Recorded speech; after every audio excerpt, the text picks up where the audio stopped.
जय हिंद दोस्तों, मैं भूपेन नामदेव।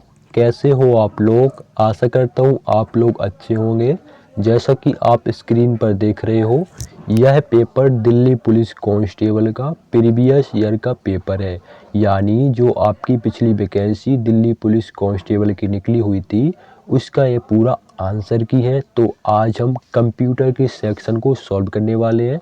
ये आप देख सकते हो, पार्ट डी कंप्यूटर प्रोफिशिएंसी। ठीक है, आपका दिल्ली पुलिस कांस्टेबल में 10 अंक का ये कंप्यूटर पूछ जाता है। इसके अलावा अगर आप यह प्रीवियस ईयर का पेपर सॉल्व करोगे तो आपको आसानी से पता चल जाएगा कि दिल्ली पुलिस कांस्टेबल में जो कंप्यूटर के प्रश्न पूछ जाते हैं उनका लेवल क्या रहता है, क्या प्रश्न कठिन पूछे जाते हैं या सरल पूछे जाते हैं। इसके अलावा किस किस टॉपिक से आपके कंप्यूटर के प्रश्न आते हैं, वैसे ही आप उस टॉपिक को कवर कर सकते हो, अच्छे से पढ़ सकते हो और ज़्यादा से ज़्यादा अंक ला सकते हो। तो चलिए दोस्तों, वीडियो स्टार्ट करते हैं।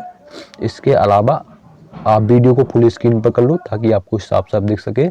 और अगर आप जीके जीएस रीजनिंग के प्रीवियस ईयर के पेपर देखना चाहते हैं दिल्ली पुलिस कांस्टेबल के, तो वीडियो प्लेलिस्ट पर जाकर देख सकते हो। इसके अलावा एसएससी जीडी की तैयारी कर रहे हो तो उसके भी हिंदी, रीजनिंग और जीके जीएस के प्रीवियस ईयर के पेपर देख सकते हो।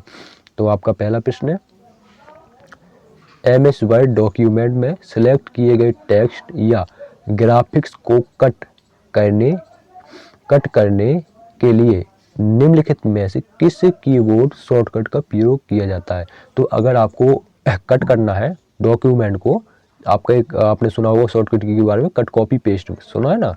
तो कट कॉपी पेस्ट में अगर आपको उसने बोला कट करने के लिए, तो कट करने के लिए कौन सी शॉर्टकट की प्रयोग करेंगे? इसके लिए हम कंट्रोल प्लस एक्स का प्रयोग करते हैं। किसका?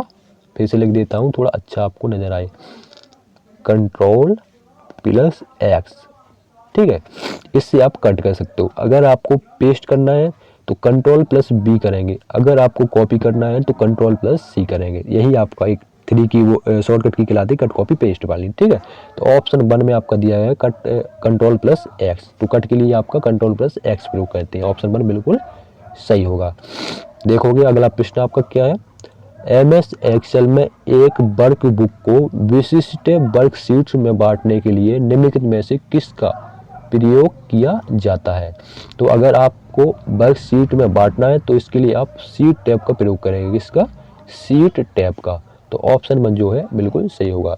तो आप खुद देखोगे कि इसमें आपका एमएस वर्ड और एमएस एक्सेल, इन्हीं के दो टॉपिक के आपके ज़्यादा प्रश्न मिलेंगे। इसके कम से कम 7 या 8 प्रश्न, 10 में से 7 प्रश्न, किसी किसी में आपका 8 प्रश्न देखने को मिलेंगे। तो आपको एमएस वर्ड और एमएस एक्सेल, ये जो दो टॉपिक है इनको अच्छे से कवर कर लेना है।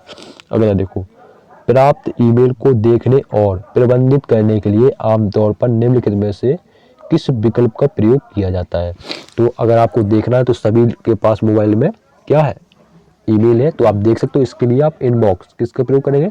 इनबॉक्स का प्रयोग करते हैं। ठीक है, तो ऑप्शन 3 आपको बिल्कुल सही होगा। अगर आपने पुराना मोबाइल देखा होगा तो उसमें आपका कोई मैसेज आता है ना, तो उसमें लिखा होता है आउटबॉक्स, इनबॉक्स। तो इनबॉक्स माने कोई मैसेज आया तो उसमें आप देख सकते हो। ठीक है ना, आउटबॉक्स मतलब आपने कोई भेजा। तो ऑप्शन 3 बिल्कुल सही होगा। अगला देखो, अगला आपका एमएस वर्ड से प्रश्न है, एमएस वर्ड में टेक्स्ट फॉर्मेटिंग के संदर्भ में निम्नलिखित में से कौन सा विकल्प इफेक्ट श्रेणी से संबंध रखता है। तो कौन सा विकल्प है जो इफेक्ट से श्रेणी से संबंध रखता है? तो वो आपका स्ट्राइक थ्रू। कौन सा? Strike through. तो ऑप्शन 1 आपका बिल्कुल सही होगा। अगला देखो, एमएस वर्ड में किसी पिक्चर, प्रोग्राम, वेब पेज या ईमेल एड्रेस का लिंक बनाने के लिए निम्नलिखित में से किस फीचर का प्रयोग किया जाता है। तो कौन से फीचर का प्रयोग करेंगे? तो दोस्तों उसके लिए हम हाइपर लिंक का प्रयोग करेंगे। किसका? हाइपर लिंक का प्रयोग करते हैं। ठीक है, तो ऑप्शन 1 बिल्कुल आपका सही होगा। अगला देखो, अगला प्रश्न आपका एमएस एक्सेल से है। एमएस एक्सेल 2007 में निम्नलिखित में से कौन सा फंक्शन किसी संख्या का निरपेक्ष मान प्रदर्शित करता है जो बिना किसी प्रतीक चिन्ह की एक संख्या होती है। तो कौन सी? वो है आपकी ABS। कौन सी? ABS। तो ऑप्शन 2 में दिया गया है, तो ऑप्शन 2 आपका बिल्कुल सही होगा। अगला देखो, एमएस वर्ड 2007 में प्रिंट प्रीव्यू विकल्प में जाने के लिए निम्नलिखित में से किस अनुक्रम का प्रयोग किया जाता है। तो किस अनुक्रम का प्रयोग करोगे? अगर आपको प्रिंट प्रीव्यू विकल्प में जाना है तो इसके लिए सर्वप्रथम आप ऑफिस बटन पर क्लिक करोगे, उसके बाद प्रिंट पर क्लिक करोगे, फिर आप प्रिंट व्यू पर क्लिक करोगे। तो नहीं, पहले आप ऑफिस बटन पर क्लिक करोगे, फिर आप प्रिंट पर, तो फिर सीधा आप प्रिंट व्यू देख सकते हो। मान चलो आपका कोई वैकेंसी निकला, उसको आपने डाउनलोड किया, डाउनलोड कर लिया उसको, फिर आप डाउनलोड नहीं, उसको पहले आपने मान चलो कैसा, हाँ जैसे आपका कोई एडमिट कार्ड निकला, तो एडमिट कार्ड आप देखते हो उसको पहले डाउनलोड करते हैं, तो डाउनलोड करने के बाद देख सकते हो, फिर उसके बाद आप प्रिंट करोगे, प्रिंट के बाद फिर आप प्रिंट व्यू कर सकते हो। आपका ऑप्शन आ जाता है कि PDF रीडर, तो सीधा आपका ऑफिस बटन पर करोगे, प्रिंट करोगे, फिर प्रिंट को आप देख सकते हो, प्रिंट, ठीक है। तो ऑप्शन 3 बिल्कुल सही होगा।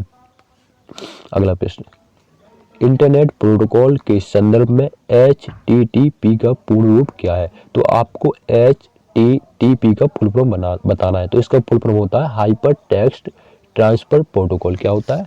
Hyper text transfer protocol. तो ऑप्शन 2 में दिया गया है, बिल्कुल सही होगा। अगला देखिए, मोबाइल फ़ोन के साथ इंटरनेट का प्रयोग करने के लिए निम्नलिखित में से किस सेवा का सबसे अधिक प्रयोग किया जाता है? तो कौन सी सेवा?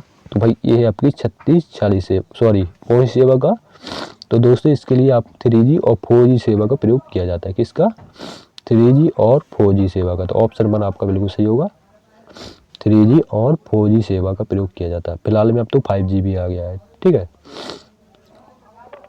अगला देखेंगे, अगला और आखिरी, क्योंकि दिल्ली पुलिस कांस्टेबल में आपका 10 अंक का ही कंप्यूटर पूछ जाता है। MS एक्सेल में निम्नलिखित में से कौन सा सेल रेफरेंस डिफॉल्ट होता है?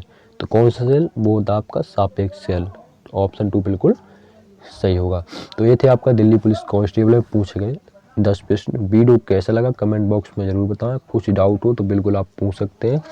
इसके अलावा आपको आसानी से समझ में आ गया होगा, अधिकतर प्रश्न आपका MS वर्ड और MS एक्सेल से ही है, तो इन्हीं को आपको कवर करना है। जैसे कि आप देखो MS एक्सेल का पहला प्रश्न, ठीक है, फिर आपका इंटरनेट से ये आपका दूसरा प्रश्न, 2 हो गए, ये आपका तीसरा, 3, ये हो गया चौथा, 5वां ये कौन सा है? ये आपका ईमेल वाला है, 5 हो गए, ये आपका 6वां और ये आपका 7वां।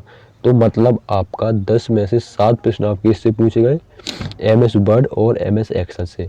तो आपको MS वर्ड और MS एक्सेल ये अच्छे से पढ़ लेना है। बाकी आपका कंप्यूटर का जो थोड़ा सा जनरल नॉलेज होता है वो आप पढ़ लोगे, ठीक है। तो वहाँ से आपके प्रश्न आप आसानी से आप 7-8 नंबर बिना मतलब ये 2 टॉपिक कवर करके आप 7-8 नंबर, ठीक है, ला सकते हो। बाकी इतना भी तो नहीं है कि भाई कभी आपने कंप्यूटर नहीं देखा होगा, ठीक है ना।